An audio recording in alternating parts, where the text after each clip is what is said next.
Bonjour à tous. Merci de nous rejoindre pour le deuxième webinaire de l'année. Le webinaire d'aujourd'hui, hein, comme on l'avait précisé, concerne le télétravail.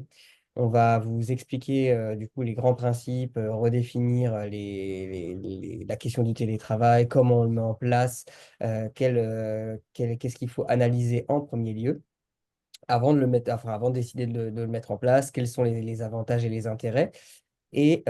Pour cela, je suis accompagné de Clara Bogassio du cabinet Cornillet Avocat.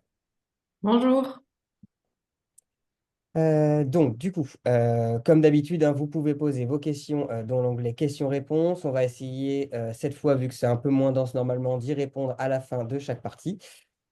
Comme d'habitude, hein, si on manque de temps, ne vous inquiétez pas, vous retrouverez vos questions dans l'onglet de la FAQ qui figure à la fin du support qu'on publie quelques jours après, parce que le temps de répondre à vos questions, ça arrive en général une semaine après.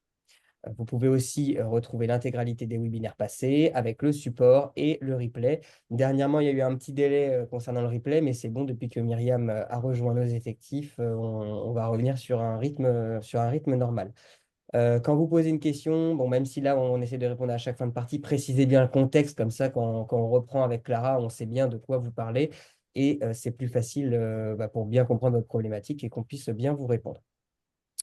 Voilà. Oui, voilà, les trois derniers webinaires sont tous publiés. C'est bon, maintenant on est à jour. Et surtout, le dernier webinaire qui concernait la présentation générale de la CCN et des ACI, où vous étiez nombreux à vouloir être présents et il y a eu quelques empêchements. N'hésitez pas à regarder le replay.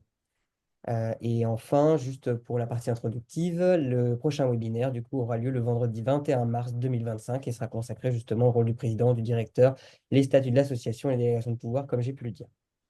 On va commencer concrètement le webinaire s'agissant du sommaire. Dans un premier temps, on va procéder à la définition des termes. Dans un second temps, on va traiter des conditions préalables à la mise en œuvre du télétravail. Ensuite, la troisième partie va être consacrée à la mise en œuvre concrète du télétravail. Donc, comment on fait concrètement pour le mettre en œuvre au sein de sa structure. Dans une quatrième partie, on va se pencher sur l'incidence d'un refus d'accès au télétravail, donc qu'il émane de l'employeur ou qu'il émane du salarié et l'organisation de la réversibilité du télétravail.